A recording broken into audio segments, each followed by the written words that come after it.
Welcome to Only the Bare Facts, a bold voice of truth, integrity, and transparency in a chaotic world.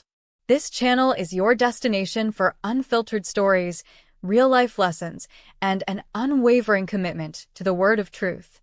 Bear is an eclectic personality of raw grit and gentle kindness. What you see is what you get. Bear's eclectic interests have brought great adventures and exciting learning curves to his life, and here, he shares those experiences through seeking the truth in this world of deception and manipulation. Finding redemption in the light of God's truth, Bear's journey is a testament to resilience through suffering, experiencing death, redemption, and faith. Now a warrior for truth, Bear shares his mission to expose darkness, foster genuine connections, and inspire others to live their true identity through divinity, with authenticity, authority, and courage as sons and daughters of God. Well, another week has gone by and we're into the next one. Welcome to session 7 of Only the Bare Facts. Follow that ticker tape on the bottom there. If you like the show, let me know. If you don't like the show, let me know. If there's people you'd like to see on the show, let me know. If there's topics you'd like me to discuss, I'd be more than happy to accommodate that too. So this other next weeks had just gone by, a week of dissonance, right? By the very definition of the word, that's out of harmony.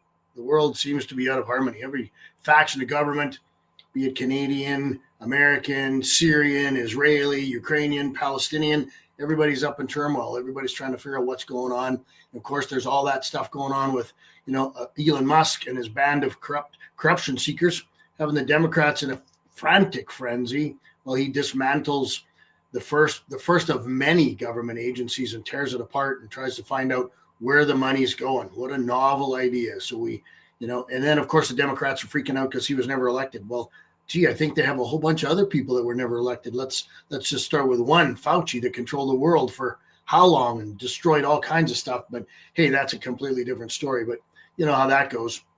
I mean, finding out how they're wasting taxpayers' money on stupid shit. And I mean, seriously, stupid shit. I don't know if you've looked at the list, but the list is pretty long. I think there was $45 million to feed Argentinians in Colombia on their great venture to acquire, to get to the American southern border and then illegally immigrate into the country.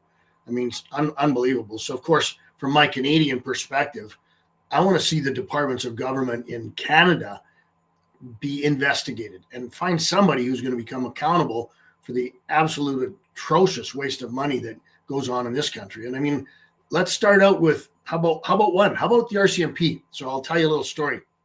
Back in the summer, some of my club brothers were out having an adventure on the island and decided, in their wee holiday that they should attend a memorial ride for a veteran motorcycle club. Okay. Well, you can guess how that went. 35 RCMP members and a helicopter for the entire day followed a bunch of people who were on a memorial ride. Okay, now, based on sources that I have, it's approximately $3,000 an hour to run that helicopter. It was all day long. So 30 officers plus, let's say 35, somewhere around there. And I mean, what were they doing it for? To keep everyone safe from terrorists. I mean, there's possible terrorists on Vancouver Island that may, cause a ruckus. So if you think about that, that's about $45,000 was wasted on one event. That's an event that we know of, right? That's something that we know about because we're involved. I mean, think of all the stuff that they don't ever want us to know about. I mean, Development Canada posted this on X a couple of days ago. Let me see if I can bring it up. Oh, not that one. Apparently they had a database that you can access through Development Canada that gives a description, very rudimentary and kind of fake, hiding the actual events or hiding the actual purposes of this money. But there was a list of government spent money. I mean, that suddenly had a data glitch that suddenly now it's not available and you can't see it. They posted that on Friday. So I can imagine that, we paid overtime for a bunch of clerical staff to rip in there that day and tear down that website and tear out stuff that they don't want us to see, because that would just work a whole lot better for us, right? And it'll work a whole lot better for them because they don't have to justify anything. I mean, that's ridiculous. So on that note, as a resident of Canada, I will not boycott the USA. I want the drug problem in Canada to be addressed. I want the border problem and immigration issues to be addressed. I want the corruption of the Liberal government investigated. And I want those responsible charged. I mean, enough of this stuff, but are we going to get anything from the corrupt RCMP that's going to investigate who? The guys that are writing their paychecks? No, that's not going to happen. We all know that. But I want a full accountability of government. Foreign spending, and I mean, it's just amazing how much stuff is being thrown away at other countries. Our money that we get taxed on is being extorted for some other agenda that the Liberal government has. It's ridiculous. I just, you got to wonder how that really works. So on that note, let's have a look at this little clip I'll pop up for you. I know this is last week, but it's still funny to watch and interesting to watch. By dramatically cutting foreign aid, a lot of which goes to dictators, terrorists, and global bureaucracies. We've got enough problems at home. We've got our own backyard to protect. We can't be sending billions of dollars to other places. Often, much of it is wasted and stolen and swallowed up by bureaucracies that act against our interest. I will be bringing our money home with massive cuts to these wasteful and corrupt foreign aid grants. So Canadians will decide. With Trudeau, Carney, Liberals, more and more billions of dollars will go to global and globalist organizations, while our people at home are starving and our military is unable to defend our. What do we do about that? I mean, seriously, it's amazing that I know everybody gets all up in arms, and Donald Trump has got tariffs, and it's going to be horrible, and why is he doing that? He shouldn't be allowed to be doing that, and all this garbage. Orange man, all these complaints, all these colloquialisms that they use to describe the guy. He's an American patriot. Okay, he wants to do the best that he can do for his country. Where's our government trying to do the best that they can do for our country? And I mean, while we're complaining about 25% tariffs from the USA, and by the way, there's been tariffs that have been added to stuff that already had tariffs on and has been on for years. But this goof, I mean, we're complaining about 25% tariffs, but this guy on April 1st, okay, don't forget that, April 1st, this guy is putting in a 20% carbon tax increase on top of everything we already pay for. I mean, you can't make this shit up. It's unbelievable how corrupt it really is. There's another article, I can't pull it up, but I remember it was Dr. what's her name, Henry, who architected British Columbia's response to the pandemic. Okay, so that's who this broad is. She's now calling for drugs like meth, cocaine, and fentanyl to be sold in stores. Okay, so we've got these issues that are going on that people aren't really addressing. But what was Trump's main point? Secure the border and get a fentanyl czar. So of course, that's about to happen. But in a new report, this Bonnie Henry claims that prohibiting these drugs is based on a history of racism, white supremacy, paternalism, colonialism, and human rights violations. Okay, so how does that make any sense? And apparently leaked documents from the British Columbia Minister of Health have confirmed that dozens of pharmacies in the province are complicit in a scheme to sell opioids on the black market to be sold in Canada and around the world. The NDP have turned BC into a global drug trafficking hub. And there's a problem with, tariffs.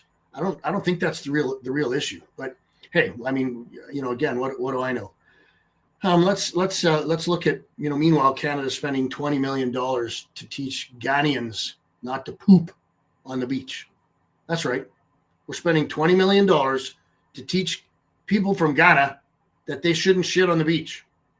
Well, that's impressive spending. I mean, that's right on top of absolute priority. Teaching Ghanaians not to poop on the beach. That's a great idea. And, while we're all worried about carbon tax and thinking about, we're fixing the climate change through carbon tax. How does that work? We pay more money than climate changes. I don't think so, but check this one out. I mean, they are by far combined China, the highest output of CO2 on the planet. And we're trying to get to some net zero. I mean, wasn't it somebody was telling us that with all the trees we have, we really don't have any carbon issues? And then the other thing that I want to know is, aren't we carbon beings? So isn't carbon necessary for us to exist, but the government wants to take it away? Yeah, that's typical. How about this? How you feeling about the price of chicken these days? Well, here's one for you. This one was arrested by USDA inspector. She's a USDA inspector, Phyllis Fong, a 22-year deep state operative, is one of the key players behind the artificial inflation of chicken, of the poultry and egg prices in the U.S. So she ordered the culling of millions of healthy birds using the fake excuse of mutating bird flu. But here's the truth. There's no pandemic. It's fake. It's all fake. Fong personally ordered mass bird exterminations in 2024, targeting farms in Colorado, Ohio, Arizona, Louisiana, and Nebraska. One case in Louisiana set the stage. A man who did not work on a poultry farm was allegedly diagnosed with H5N1. H5N1, oh goodness, another one. The very deadly bird virus, because they found it in his yard. But the CDC then invented a panic story claiming 66 people were infected. Sources say that number is entirely fabricated, entirely fake. And before the media even blasted this fake outbreak, Fong and Biden's corrupt FDA sent teams of inspectors in full hazmat gear to Nebraska, ordering the instant killing of 600,000 birds. Okay, the farm owner, who recently tested his flock and found zero sign of the bird flu, refused to. And so Fong had already signed off on the order, threatening him a $4 billion in fines and prison time if he didn't comply. She thought she was untouchable. Well, Trump began cleaning the deep state in January, as we know, and she refused to leave, publicly claiming that Trump had no authority over federal watchdogs. The next day, karma struck, or whatever you want to call it. Security forced her out, delivering her straight to JAG for investigations. That's pretty impressive. What else have we got on the go? Well, let's look at this one. How about this? What about that Carney guy? So let's read this. Canadians picked Mark Carney over Pierre Poilievre, Chrystia Freeland to negotiate with Donald Trump. Okay, this guy just won't go away. He's like a bad wart. If you don't burn it off, it doesn't go away. And this is what comes up. This guy is a spokesman. This guy right here, he's a spokesman for Canada. Okay, first of all, he's never been elected to a political position. He ruined the banking system in Britain. He's ruining the banking system in Canada. He's every dumb idea that Trudeau ever came up with as far as economics in this country. And this guy is going to be a spokesperson for Canada to Donald Trump. I mean, that's just insane. That's insane. And then, I was thinking about the inauguration the other day, and I thought about this particular situation. This one's good. This one here, turns out that this is the preacher that, I guess, chastised Donald Trump for his stance on anything and everything in the United States and how horrible he was. And so that was the church service on inauguration day. Well, this little canyon yodeler dolt has her proverbial fingers in the pie, the money pie. I don't know what pie you were thinking I was talking about, but the money pie. Look at that. It's $53 million of government programs in 2023 for immigrant resettlement through her Episcopal migration ministry. Looks like Trump is bringing her multi-million-dollar payday to an end. And then, it's just all these people have this comment in conversations about Donald Trump. You remember this guy? Okay, the Pope Francis, from behind a wall at the Vatican, says that anyone who thinks about buildings or walls is not Christian. This comes from the Pope. This is the dude. This dude has been part of the greatest cover-up ever in humanity. Seriously. In human history. He spoke of the gospel. Well, as far as I can tell, the heretics of the time were the followers of Jesus, who clearly not only said, but showed that organized religion is not the answer, and it's not in any way godlike. And by his very existence has brought humanity into reconciliation with the understanding that God is literally in us, that we don't and can't do anything to earn his love, and our divine identity through Jesus Christ is free. This guy is going to be the go-between between our spiritual connection to God and humans. And this is what he's got to say. No validation on, as far as I'm concerned. This guy has really nothing that can offer us of any factor value. But here he is, another person of notoriety in the world that's talking against Trump. Man, it's like social media the last couple of days. I mean, people that I know understand what's going on in the world, and especially in our little country, because that's where we live, so that's what's important to us. And they're following and drinking the Kool-Aid. It's like, oh, bad man Trump, bad man Trump. What about bad man government? What about the crap that we put up with? What about the stuff that goes on in this country that our government is corrupt as hell? And once again, what does he come out with? Let's watch this. Announced tariffs on Canada and Mexico. You immediately got action from both of them on border security and drug interdiction. I did. A lot of action. Is that good enough? Is that good enough? No, it's not good enough. So more needed in 30 days. Something has to happen. It's not sustainable. And I'm changing it. The Prime Minister said this weekend to a group of Canadian businessmen, he was a private meeting, he said that your wish for Canada to be the 51st state is a, quote, real thing. Is it a real thing? Yeah, it is. I think Canada would be much better off being a 51st state because we lose $200 billion a year with Canada, and I'm not going to let that happen. It's too much. Why are we paying $200 billion a year essentially in subsidy to Canada? Now, if they're a 51st state, I don't mind doing it. You said that the tariff is a beautiful word. There are some signs. 51st state. Once again, it's about the 51st state. He brings this up because what happens? Well, apparently Trudeau had an open mic and he shit the bed. He let his comments leak out to the press that, oh, yes, Donald Trump is very serious about the 51st state. Well, you know what? I hope he is. And I hope there's something that can be done that, well, my opinion. I personally want to be part of the 51st state, or I'd like to be in the 51st state. I think that this country is so corrupt that there's no turning back. But at the same time, what Trump has done in the U.S. and what he's poking at Trudeau, poking at the establishment, poking at the Liberal government. Why? Because he wants us to get shit done. It's not like this guy's blind. He knows what's going on. And then, of course, there's the steel and aluminum tariffs. Now, keep in mind that he's putting a 10% tariff back on. The last time he was in, he had 10%, and Biden never took it off. So now he's going to add some more. And what's he going to do? We're going to be doing others on other subjects, topics. Protecting our steel and aluminum industries is a must, and today I'm simplifying our tariffs in steel and aluminum so that everyone can understand exactly what it means. It's 25% without exceptions or exemptions, and that's all countries, no matter where it comes from, all countries. If made in the United States, however, United States of America, there is no tariff, zero. So if it's made in the United States, there is no tariff. All you have to do is make it in the United States. We don't need it from another country. As an example, Canada, if we make it in the United States, we don't need it to be made in Canada. We'll have the jobs. That's why Canada should be our 51st state. And again, one more time, he's saying it again. Canada should be the 51st state. And it rattles patriotic Canadians to the core. Now, I understand patriotism. I really do. And I understand being proud of this country. And I understand from the perspective of defending this nation and generations of defending this nation, I understand how important this country is to people, and their patriotism is solid. And especially veterans, especially guys that have served, that have put their lives on the line for this country, are pissed off that some guy's going to say, hey, I'll just take it over. They don't want to turn it over. But what are we doing to make changes to the government that we have to try to get away from this? And I mean, Danielle Smith, are you listening?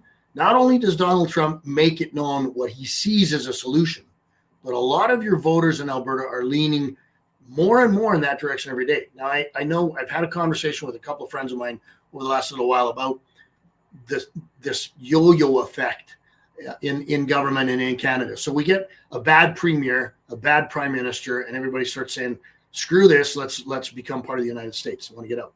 And then we get a Band-Aid fix, right? Then we get somebody back in politics on a federal level. And we all sit back in the West and go, okay, maybe this is our chance. Maybe they're going to step up. Maybe they're going to look after the country. Maybe they're going to become patriotic. And they blow some smoke and mirror shit and make it look like they're actually caring. But the bottom line is what happens. Alberta, the redheaded stepchild, continues to contribute all of the funds that come out of our province into supporting the rest of the country. Equalization payments, my ass. There's nothing equal about it. It all goes that way. It doesn't stay here. So then what happens? I mean, now let's go to the next level. So then we get a shitty premier, which we've had certainly a number of those. We get one that, wants to tear us down from an NDP socialist perspective. And so what happens? Then we get back on that wagon of, okay, let's become the 51st state. Let's get out of the Confederation. Let's get away from the Crown Corporation and become an independent country. At least Alberta. We'll just separate. Screw this shit. And I get that. Again, it's something that's an option because why? Because we're spurred on by a crappy government at one level or another. Well, then we get rid of the NDP broad that wanted to totally destroy us, which she did. And then we get a new Band-Aid. We think, oh, maybe Kenny will do something for the province and do us well. What did that guy do? That guy shut down businesses, didn't give a shit about private business, went on his little rampage with his buddy on holidays in Florida, had dinner in the penthouse and buildings in Calgary with no mask. I already talked about Dr. Hinshaw. I mean, hey, boys, just take those silly masks off and let's eat pizza. I mean, it was all debauchery. And what happened from that? Well, now we're starting to go, okay, this is enough. We've had enough of this country. We've had enough of the Crown Corporation. Let's move out of this position. Well, and then now we're going to get Polyev, and he's going to make things better. So we're going to go, okay, maybe we don't have to. And we get Danielle Smith stepping up and going, oh, I'm going to make some changes. I'm going to demand it. She rips in a tear, and she starts writing official letters to Trudeau. I read the letter, didn't get a chance to copy it, but demanding that he do something about the fentanyl dealers or she will. Okay, so now we also go, okay, well, maybe Danielle Smith is working for us. Danielle Smith, you got a bunch of Albertans that don't want to be part of the Crown Corporation anymore.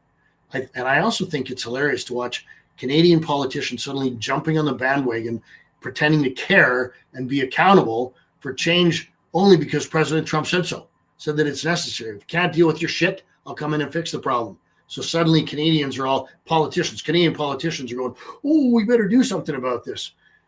Man, I don't know. And I mean, I call him Turd Boy. That guy, I don't even know what to do with this guy. I don't even know what to think about this guy. He's so beyond, again, Jordan Peterson called him a narcissistic psychopath. He does not give a rat's ass what happens to this nation. Never has, never will. And I was listening to a friend of mine on Rebel News the other day. I'll give them a plug because they're pretty helpful and they really dig into things from the truth side, not from manipulated mainstream media side. And she said, Justin Trudeau's brain is like an empty bucket. Justin Trudeau's brain is like an empty bucket. Carney, Freeland, Ford, whoever, just pour bad ideas into it, and out comes more abuse for Canadians. Quite an astute conclusion, and it really is. I mean, it's pretty funny, but that's literally where it is. I got something else I want to show you, just for shits and giggles here. Let me see if I can find it. There we go. Check this one out. Last question to you. In your book, you enlisted an investment banker to come up with essentially how much Canada would be worth. What is the price tag number on that? Well, what we did was we went to the CIA World Fact Book, which has the figures, estimated figures of the value of the assets of every country in the world. So that was what we based it on.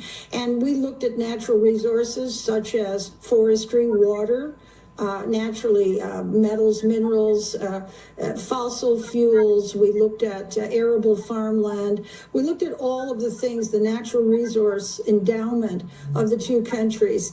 And Canada came out $17 trillion higher, which worked out to $500,000 US for every man, woman, and child in Canada for our over contribution of assets to this merger.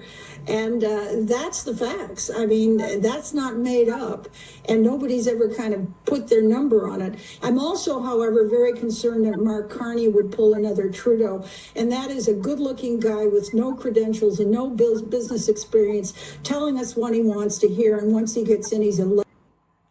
Telling us what we think we want to hear, and then getting elected. Okay, there's Carney. Exactly. So here's a neat proposition. So this lady comes up with these numbers that says, it's worth X number of dollars per person. Okay, so think about that. think about paying off Canadians.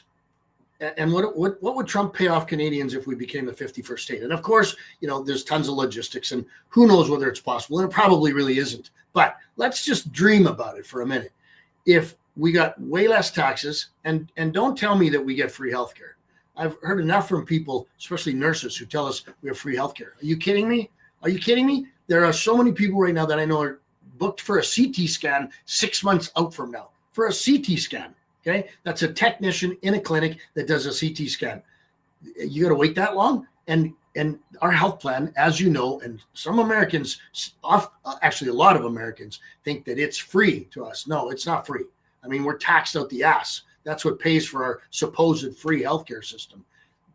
It's not free. So better healthcare system, way lower taxes, better investment portfolio possibilities, better business availability. No tariffs, no borders to ship our goods or our services back and forth.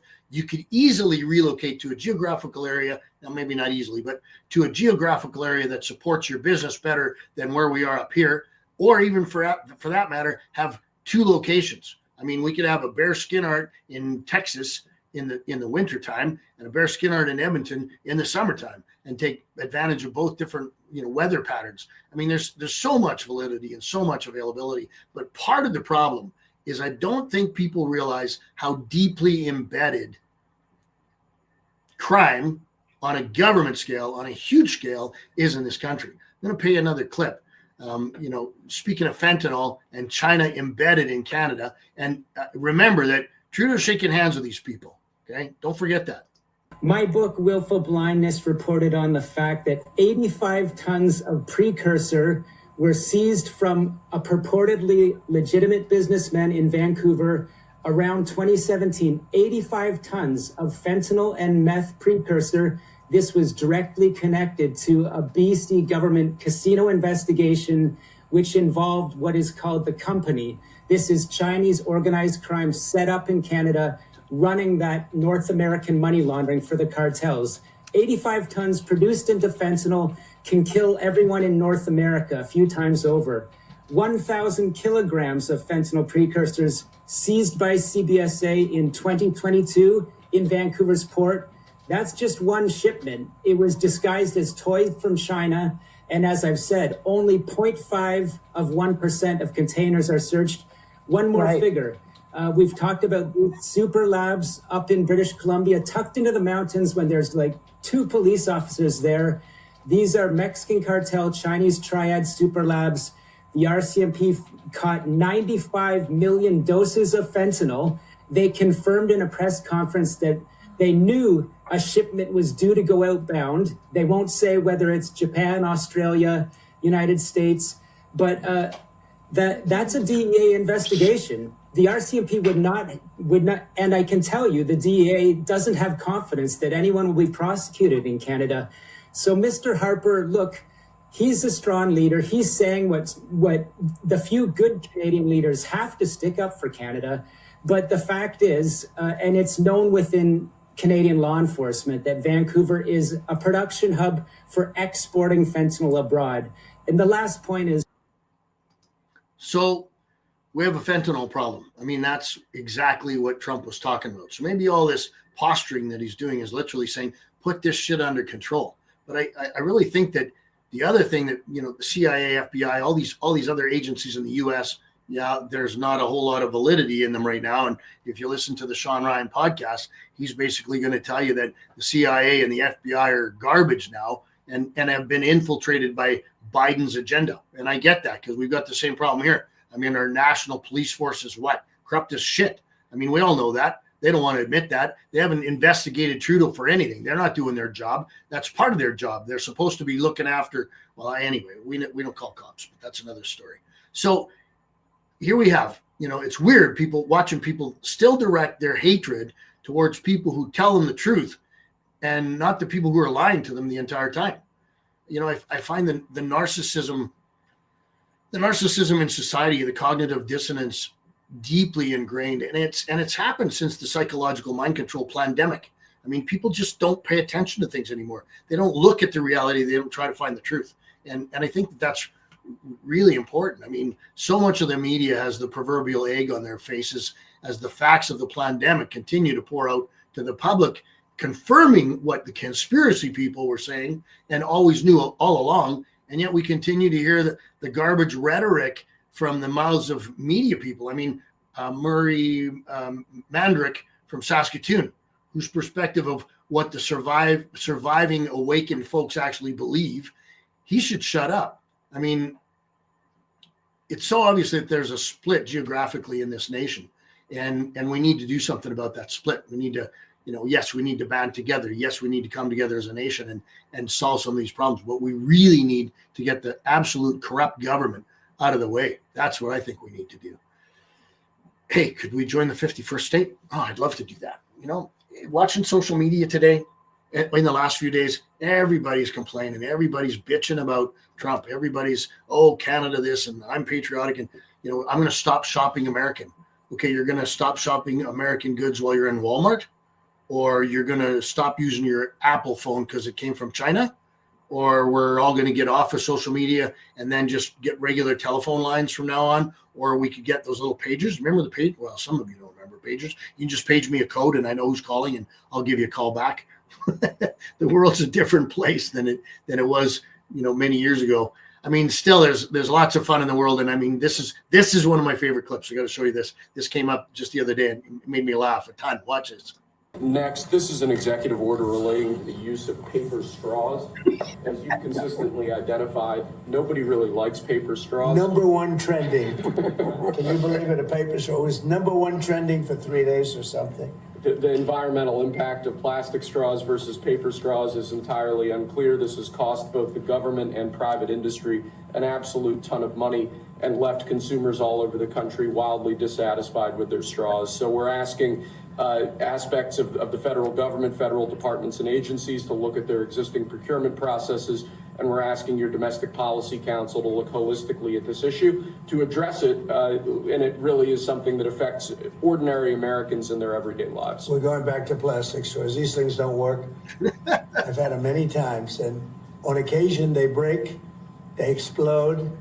If something's hot, they don't last very long, like a matter of minutes, sometimes a matter of seconds. It's a ridiculous situation. So we're going back to plastic straws. I think it's okay. Cracks me up. The President of the United States has to have an executive action to go back to plastic straws instead of paper straws. I mean, when you think of that, when you sit down and actually analyze that through a logical thought process, the world has gotten to a place where the President of the United States has to say, okay, screw the paper straws because they don't work. We're going to go back to plastic and make a public news statement about that. Absolutely insane. It's comical to watch the shit. But hey, I don't know about you, but I saw an incredible sunrise this morning, and God's paintbrush is phenomenal. Something that we can't reproduce as humans. It was a beautiful day. I know it's still cold, still wintertime. I'm looking forward to spring, but Valentine's Day is coming along. Share your time with the one you love. Spend time with the people that mean something in your life. And don't forget that this is all just a crazy thing, and it'll all pass because, there's a greater picture and a greater objective and a greater goal, and God's got it all in control. Thanks for watching me again on my 7th session of Only the Bare Facts. Like I said, check me out on X, Facebook, send me an email, subscribe to this page, to this podcast, share it with other people. If you come up with ideas that I can use for the show, that'd be awesome. I'm going to keep trying to do this and see where I can take it, keeping in mind that I'm going to start to change the format a little bit, and we're going to see some things and get some guests on that are going to be really informative. So have a great rest of your week, and I'll see you soon. Well, that wraps up another session of Only the Bare Facts, your destination for unfiltered stories, real-life lessons, and an unwavering commitment to the word of truth. Make sure you subscribe to this podcast, share it with your friends, and send me an email with your comments. You can find me on X, YouTube, Rumble, Instagram, Facebook, and Truth Social. If you would like to be a guest on this podcast or can suggest someone that would bring truth to this world, contact me with more information. I hope this podcast helps all those truth warriors who are on a journey to find their true identity and divinity. Remember, The most celebrated artist in the world calls you his masterpiece. He sees you flawless in his grace. Live your life fully knowing that you are his righteous sons and daughters. Thank you for being a part of this journey.